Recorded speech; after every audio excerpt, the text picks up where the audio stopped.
One of the best writers and directors to come out of the 1990s, Quentin Tarantino is one of those names in film that can get movie fans excited. Any movie he makes will cause the movie-making or movie-loving community to take notice, and after Tarantino's last movie, Django Unchained, became his most commercially successful film, it only makes sense for Tarantino to return to the Western genre for The Hateful Eight, while also embracing the roots that started his career with a movie that reads like a throwback to Reservoir Dogs. Being touted as the 8th movie by Quentin Tarantino, though if you count Kill Bill as 2 movies and include his segment in the anthology film 4 Rooms, it's more like his 9th and a quarter film, and pushing the fact that it was filmed in 70mm, The Hateful Eight has built up a lot of pre-release momentum with cinephiles. But can the movie convert those not already on board with Tarantino, or is this movie strictly for the already converted? It's a couple of years after the American Civil War. Bounty hunter Major Marcus Warren is transporting corpses to the town of Red Rock, but when a blizzard hits, he hitches a ride with John Ruth, who is transporting a prisoner alive, Daisy Domergue, who is wanted for murder. The blizzard forces the trio, as well as Chris Mannix, who claims to be Red Rock's new sheriff, to a stagecoach lodge for a few days. There they encounter a Mexican, Bob, an Englishman, Oswaldo Mowbray, cowboy Joe Gage, and former Confederate General Sanford Smithers, but one of them is not who they say they are, and are working with Daisy to try and escape from the law. Warren and Ruth need to discern just who is working against them before everyone winds up dead as they wade out the storm. The Hateful Eight is essentially a creative amalgamation of Tarantino's first movie Reservoir Dogs and his previous film Django Unchained. The former has a group of villains in a singular location, paranoid that one of them is a double-crosser, and the latter has the trappings of a western, along with an obscene amount of violence and technical craftsmanship. The Hateful Eight is a raw, low-concept, character-driven execution, mixed with the skills and experience that come with honing your craft for over 2 decades, as Tarantino is on great form here, right down to the setup by having 8 characters of varying degrees of villainy in an environment that just seems off somehow. The coffee tastes terrible, the owners of the lodge have gone away and left a Mexican in charge, the door is broken and needs to be barred shut by 2 planks of wood, and as we all know, the last time Kurt Russell was trapped in the snow with a group of suspicious people, it did not end too well. You gotta be fucking kidding.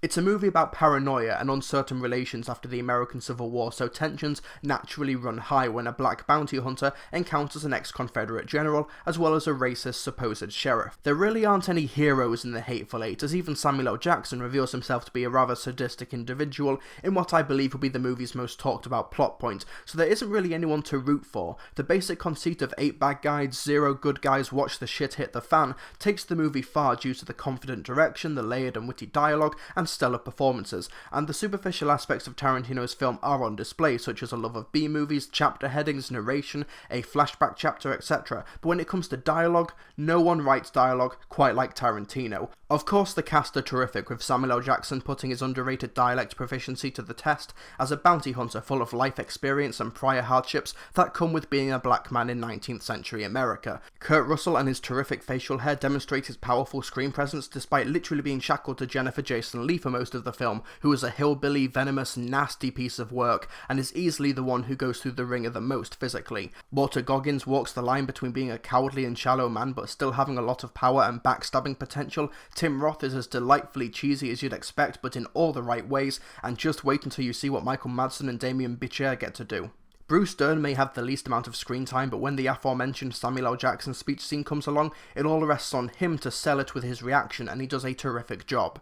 In terms of themes, the movie rests on completely subverting expectations, whether it's upending Samuel L. Jackson's initial anti-hero role, doing 180-degree turnarounds despite presenting what should have been pretty convincing evidence, and revealing hidden depths throughout, such as Kurt Russell's reaction to whether or not a letter from Abraham Lincoln that Marcus Warren keeps on him is legitimate. And if you think that by the end of the movie that any of the characters have been redeemed or that a hero has emerged from the group, then I'm sure Tarantino is incredibly proud to have made you root for some of the most deplorable characters that have been put on film in some time.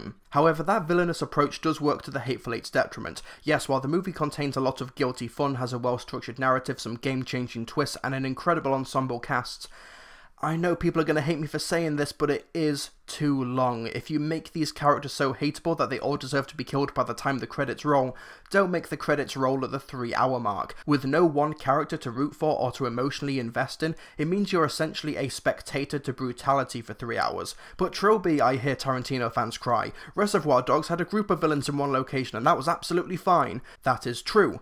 But Reservoir Dogs is literally half the length of the Hateful Eight. I can't even imagine what the 70mm roadshow version of the movie is like, with an additional 20 minutes of footage. I think some sequences could have been trimmed, many scenes with the Lincoln letter could or should have been cut, there are a few too many landscape shots, etc. Did I enjoy the Hateful Eight? Yes, a hell of a lot, but the same thing happened with Django Unchained, which was 2 minutes shorter than the general release of the Hateful Eight. You could cut around 20 minutes from it and get a much tighter and better movie. It takes around 40 minutes before Marcus, John, Daisy and Chris even reach the lodge. You can cut that down to 30, easy. I don't know, maybe an intermission might have helped. My screening didn't have one despite the fact that my theatre chain's website said that it would. But The Hateful Eight is still a superb production despite most of the movie taking place in a single location. Tarantino gets great use out of every nook and cranny of Minnie's haberdashery, which is the name of the stagecoach lodge the titular 8 stay in to sleep through the storm. One of my favourite shots is John and Daisy walking from one side to another and the camera is up in the rafters looking down on them. It adds extra dimension to the location and legitimizes the lodge as a safe haven for travellers as well as being a superbly detailed set. It's also impressive that we essentially have a movie that is just 3 hours of talking and the movie never gets visually boring. As is to be expected with a Tarantino venture, the gore is plentiful. The head of makeup was Gregory Nicotero from AMC's The Walking Dead, Piranha 3D and Hostel, so it's to be expected, and yes, those previous examples are around the gore level that we're dealing with here, just so you're warned. The landscape shots, the lighting, the sound effects are all superbly done, and Ennio Morricone's original score feels like a homage to his own score for The Thing, while also staying true to the western setting. It's a brilliant, memorable and foreboding score, definitely one of the best of the year. So after all of that, here's my conclusion. The Hateful Eight will delight Tarantino purists or anyone who just wants a guilty pleasure movie or a generally fun movie-going experience with hardcore violence and deplorable behaviour. For those wanting anything more, may leave a bit disappointed due to the obscene length and the lack of one redeemable character to spend that hefty amount of time rooting for, but that was probably by design. The actors are perfectly cast and are pyrotechnic when put together, and the movie does a terrific job at subverting expectations all the way through. The movie may be overly long, but it sure as hell ain't boring. The Hateful Eight is a nasty piece of work that demonstrates Tarantino as a masterclass filmmaker, but along with this and Django Unchained, it's clear that he's not much of an editor. I give The Hateful Eight 4 stars out of 5. Hey folks, thanks for listening to my review. You can find these reviews a day early on my website, so be sure to visit www.trilbee.com regularly where you can find a written version. But more importantly, what did you think of the film? Be sure to let me know in the comment section below. Be sure to subscribe for more movie related analysis. Please hit that like button as it really helps me out, and you can support my content through Patreon for exclusive perks and rewards and updates. I'll see you folks next time.